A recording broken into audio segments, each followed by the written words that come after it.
Entrevista da hora. O Alisson Bezerra, nós estamos recebendo aqui com muita alegria nosso colega, jornalista, confrade, irmão, Magno Martins. Magno Martins, para quem não conhece aqui na Paraíba, é um jornalista pernambucano muito bem sucedido, respeitado, de uma carreira longeva e de muito sucesso do jornal impresso. Para hoje, por exemplo, a mídia digital, onde ele pilota com liderança um blog de política respeitado, acessado e influente em Pernambuco, que é o blog do Magno. Além disso, ele ainda encontra tempo para apresentar um programa como esse nosso aqui, às 6 da noite, chamado Frente a Frente, na rede Nordeste de rádios. São rádios de Pernambuco, de Alagoas, de Sergipe, da Bahia, enfim, um conjunto de emissoras que transmitem as opiniões e o faro de repórter político de Magno Martins. E também é escritor, já vai no 10º livro. Entre esses 10 livros, ele está acabando de lançar a biografia O Estilo Marco Maciel, que é contando os bastidores da vida de um dos políticos mais influentes da história da República Federativa do Brasil, que é o ex-senador, ex-governador e ex-vice-presidente da República, Marco Maciel. Magno lançou esse livro ontem na Câmara Municipal de Campina Grande, ontem à noite, e lançou hoje em João Pessoa, no Salão Nobre da Assembleia Legislativa da Paraíba. Está lançando aqui nos veículos de comunicação, que ele está dando entrevistas, entre estes o programa Hora H da Rede Mais Rádio. Falei muito, Magno Martins, boa noite. Boa noite, Magno. Boa noite, Heron, boa noite, Alisson, boa noite, Marcelo, toda a sua equipe, meu caro Heron. Que alegria, prazer estar aqui com você neste final de tarde, início de noite, nesta Paraíba querida. Felicidade de ouvir o seu editorial, quando você destacou aqui a capacidade de articulação política de Marco Maciel. E quanta falta Marco Maciel faz esse país, né?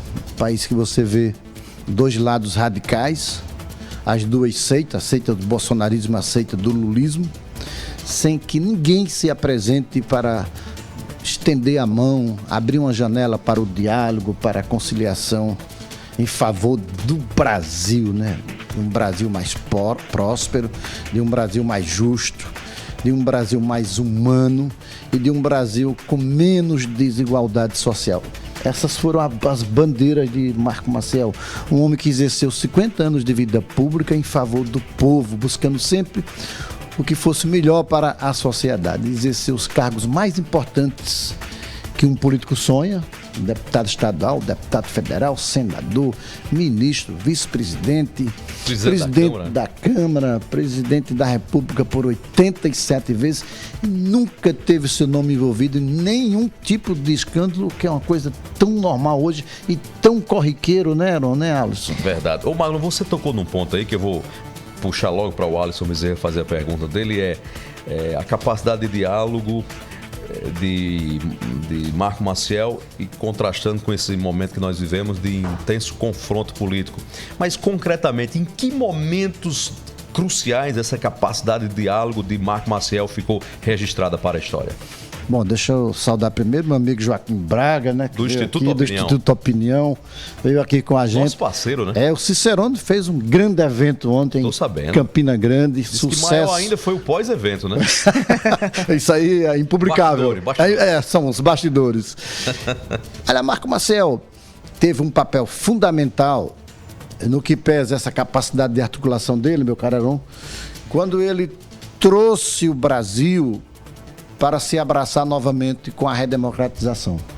Foi lá em 85, 84 foi a campanha das diretas, já em 85, quando ele liderou um movimento de dissidência no PDS, trouxe os principais líderes de centro-direita em apoio à candidatura de Tancredo Neves, porque ele enxergou que Tancredo Neves era o canal, era a linha de chegar o Brasil novamente a ter o direito de eleger seu presidente, seu governador, candidatura seus de Tancredo na época ainda no colégio eleitoral. No colégio eleitoral, exatamente. Eleição indireta. Porque ali só tinha duas opções.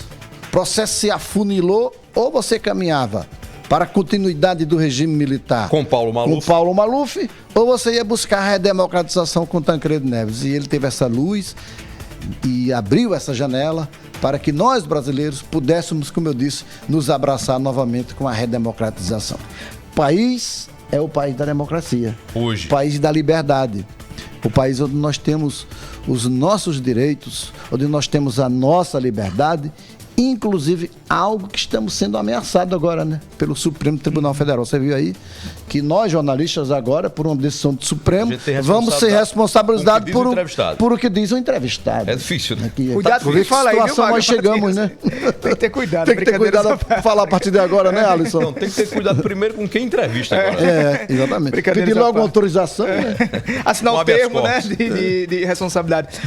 Magno, eu estava lá folheando um pouco o livro, vendo aqui diversas histórias do Marco Maciel e como retratava no editorial dele o estilo, e acompanhava também você falando hoje lá na Assembleia Legislativa. Nesse Brasil de hoje, falta um Marco Maciel ou para a população não é possível ter um Marco Maciel adentrando na política? Porque quando você olha, desde a eleição de 2014, você pegava Dilma e Aécio na eleição concorrida, veio Bolsonaro e Haddad, acirrada mais ainda, Lula e Bolsonaro, pior ainda. Para 2026, será que ainda é possível sonhar com esse Marco Maciel, com esse perfil conciliador? Tem espaço ainda para isso? Ou é quase impossível?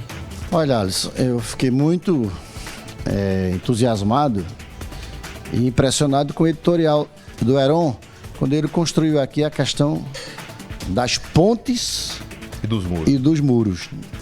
Então, o Brasil que nós estamos assistindo hoje, com essa legião de políticos que está aí, não é o Brasil das pontes. É dos muros, como falou o Heron Cido. Então, eu não enxergo, sinceramente, hoje, no Brasil, quem esteja fazendo esse tipo de conciliação. Porque no governo Lula a gente não vê. Você vê ali que tem 2 ministros que fazem articulação do governo com o Congresso, o Alexandre Padilha e o ex-governador da Bahia, o Rui Costa, que vive se confrontando e radicalizando as discussões com o Congresso. Você não vê dentro do Congresso para cá, para o governo, alguém com a capacidade que tinha um Marco Maciel. Tem um Arthur Lira que de vez em quando provoca um incêndio, né? Magno, para debater com você aqui, a articulação política virou sinônimo de negociação de interesses de gabinete, né? Que é emenda PIX, orçamento secreto. Parece que a articulação hoje é isso, é troca. Troca à luz do dia. É o toma lá da cá, né? O Centrão é assim, né? A prática do Centrão é assim, que o PT tanto combateu e que agora estendeu a mão, cedeu para o Centrão. E é bom lembrar, meu caro Heron, que os escândalos maiores que surgiram e implodiram nessa república se deu em função dessa abertura dos conchavos. Veja lá atrás, no primeiro governo Lula, o mensalão. Quem foi que era beneficiário do mensalão? A direita. Era o Roberto Jefferson, a turma dele, Centrão, tal, ali, né? Tudo, o Centrão. Que depois, hoje está contra Lula, né? Aí depois veio o escândalo dos Correios. Depois veio os Correios. Jefferson, né? Quem estava por trás dos Correios? O Centrão. Depois o Petrolão. Depois o Petrolão. E agora o Lula entregou a Caixa Econômica Federal. De volta, né? De volta pro Mas Centrão. sempre no governo Bolsonaro também. Orçamento secreto e tal. Aí vai, PIX, é a mesma coisa. Não, o Bolsonaro começou o governo dele dizendo que... eu me lembro... Enfrenta esse povo, né? Exatamente. Eu me lembro, Heron e o Alisson, que no primeiro ano de comemoração do governo Bolsonaro, ele foi para a televisão numa semana de Natal para comemorar o fato de o ministério dele não ter político, só ter técnico. Virou a chave. De não ter cedido, né? De não ter cedido. Segurou um pouco, mas depois não aguentou. Depois virou, aí virou. Mas quando virou já era tarde, né? Magno Martins, hoje nós temos uma democracia completamente financeira. O fundo eleitoral praticamente diz a posição dos... 5 bilhões agora esse fundo. O fundo eleitoral praticamente diz a posição dos eleitos. Primeiro, segundo, terceiro e por aí vai. Fora as emendas de orçamento secreto e tal. E você diz aqui, você fez uma pesquisa sobre a vida de Marco Maciel. O camarada foi deputado estadual. Mostrar o livro, né? Pois é. Governador, toca aqui aí. Governador, senador, ministro da Educação, enfim, vice-presidente da República 2 vezes e terminou a vida pobre, sem dinheiro. Sim. Marco Maciel, ele foi um homem probo. Ele só teve um imóvel na vida dele, um imóvel, um apartamento no Recife. Só comprou um carro em vida. E quando ele desenvolveu o mal do Alzheimer, a família teve que vender o apartamento no Recife para comprar outro imóvel em Brasília, porque ele não tinha onde morar. Marco Maciel, como deputado federal, não usou verba de gabinete. Cartão corporativo como vice-presidente da República nunca usou. Os filhos, você vira aqui na imagem, todos concursados, né? Advogados, nunca dependeram de emprego público. A esposa é concursada da Sudene, aposentada da Sudene, Ana Maria Maciel. Aliás, prestar uma grande homenagem aqui a Ana Maria Maciel, meu cara, porque a gente fala tanto de Marco Maciel, mas esquece de falar essa gigante que esteve nesse processo tão doloroso que está narrado no livro, né? Que foram esses 10 anos que o Marco Maciel enfrentou o mal de Alzheimer. E ela foi uma guerreira, né? Esteve lá o tempo todo ao lado dele e tal. E agora ela traz aí neste livro aí um depoimento histórico. Ela nunca tinha falado. Contando o outro lado, né? Contando o outro lado e os bastidores desses horrores vividos pelo Marco Maciel. Falar em bastidores. É verdade que Marco Maciel era um administrador madrugador, despachava na madrugada tanto quanto de dia? Como era isso? Ele não dormia, não comia, meu Deus, não bebia. Tem uma história até engraçada, né? Esse homem fez filho? Fez. 3 filhos. Fez, né? Na moral. Conseguiu fazer. Olha, eu tenho a impressão que ele casou virgem, viu? Porque foi a única namorada dele. Pode ter sido. Ele era meio um... Não, ele era padre, né? Era um Ana Maria, frade, né? Ana Maria diz no livro... Monge, era meio um monge. Ana Maria diz no livro, se ele não fosse político, ele teria sido padre, né? O Vinícius... o acadêmico Vinícius Vilaça, né? Marco Vinícius Vilaça, no discurso que ele fez de saudação a Marco Maciel na Academia Brasileira de Letras, ele chamou o Dom Cardeal Maciel. O Cardeal Maciel. Porque realmente ele tinha vocação, né? Aliás, ele era muito católico, né? Todo domingo ele ia à igreja. Isso e tal. Quando o governador trouxe o Papa no Palácio aqui, Jaburu, né? E instalou uma missa às quintas-feiras. Ele fazia às quintas-feiras a missa no Palácio Jaburu. E quando ele estava em campanha, não colocasse nada às 6 horas da noite, porque era a hora dele ir à missa. E sobre esse horário, essa questão de horário, que não dormia, tem até uma história engraçada, que ele estava lançando um livro uma vez, e já era 2h30 da manhã, e o prefeito estava lá na fila, esperando para pegar o autógrafo e tal. Aí quando o prefeito foi pegar o autógrafo, ele fez aquele autógrafo bem bonito e tal. Aí o prefeito leu e disse: "Ora, excelência, faça um favor."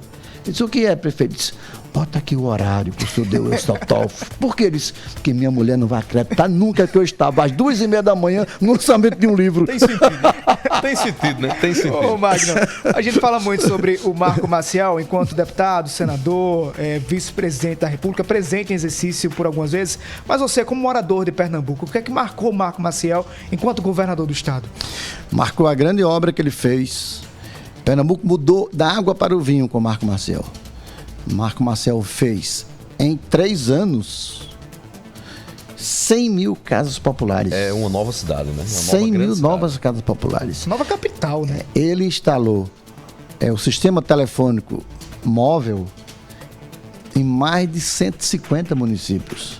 O Banco do Estado de Desenvolvimento, o BANDEP, ele levou agências para o município de porte médio, e aqueles pequenos municípios ele levou postos de serviço do BANDEP.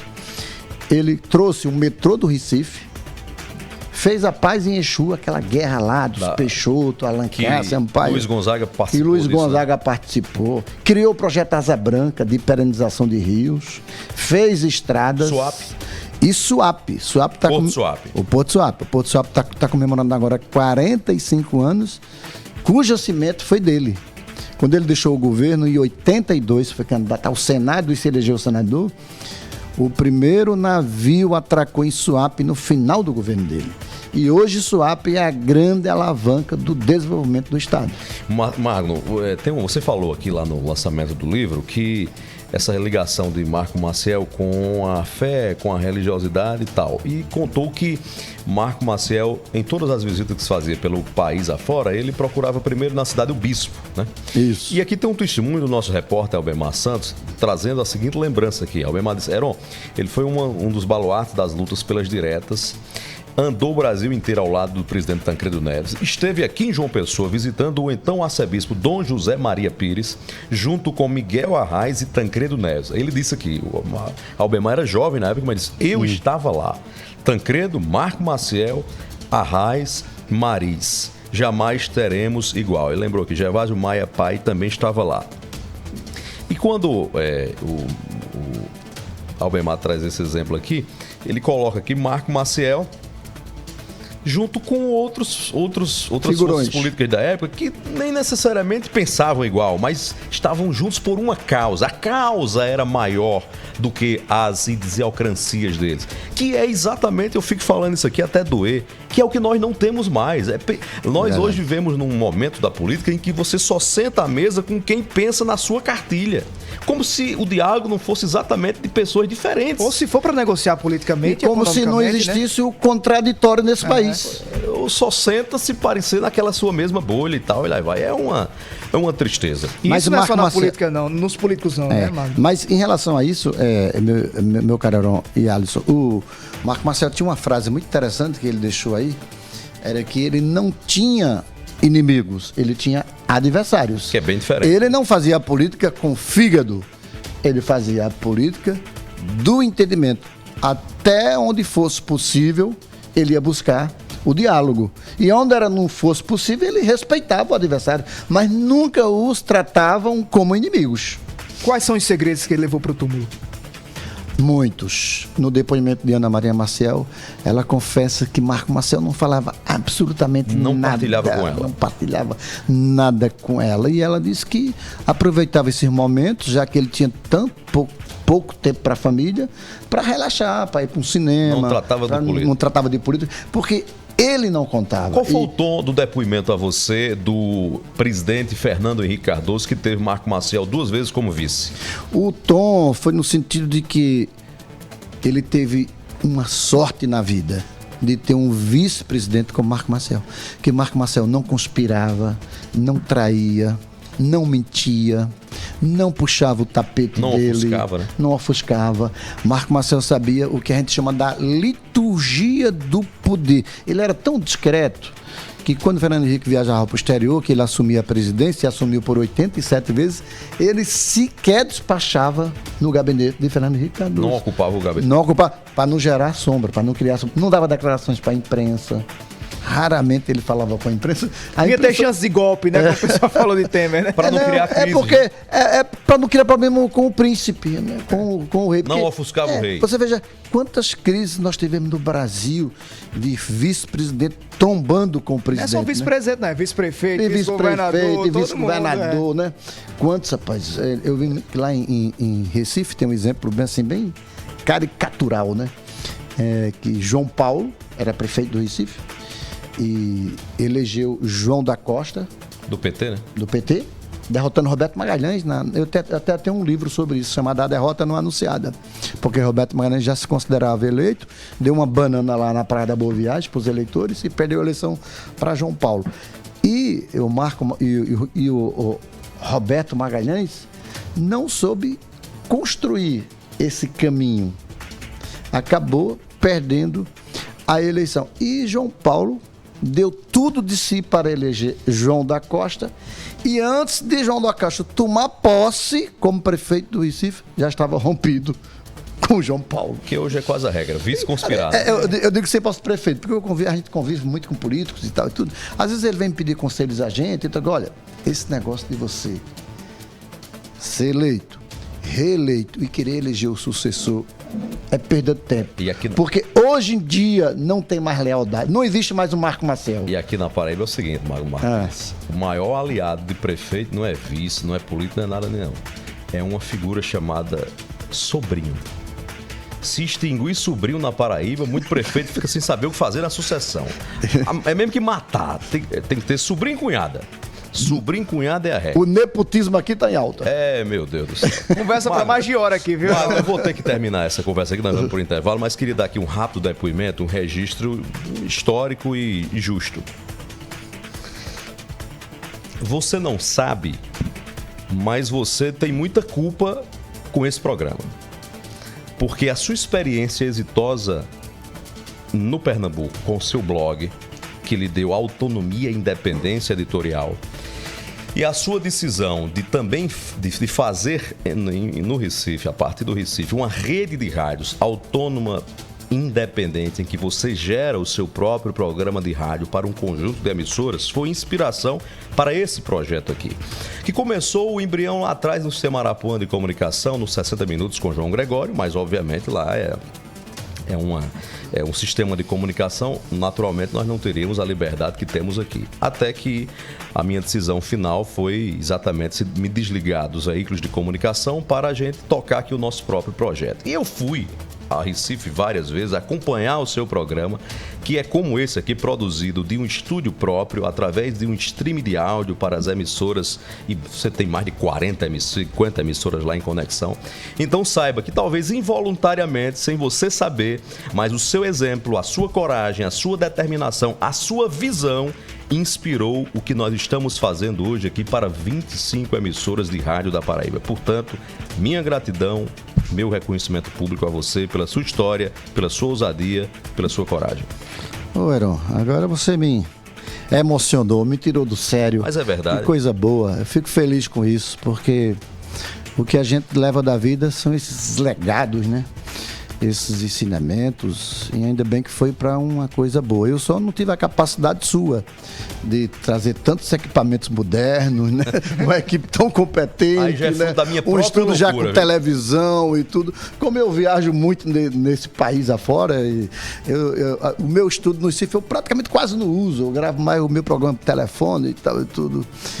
Não tenho essa capacidade de trazer tantos anunciantes como você trouxe aqui para essa sua rede. Aí então, a mão de Deus. Tá de parabéns. Obrigado, assim. Marcos. E eu não tenho essa voz também, Su, porque a sua voz é maravilhosa. Eu estava comentando ali com o Joaquim, né, Joaquim? Quando você abriu aqui o seu editorial aqui, com essa sua capacidade de expressão, essa sua força na linguagem própria que você tem do rádio, isso nos empolga muito. E obrigado, tem aí o seu Alisson aí, que é o seu grande parceiro aí, timoneiro, que também está no mesmo caminho, né? Verdade. Mas Magno é uma inspiração. Obrigado, grande, viu, Magno? Parabéns. Vamos acompanhar você aí, por onde você foi. Aqui na Paraíba, a terra é sua, a gente está aqui só para abrir as portas. Obrigado, valeu, Magno.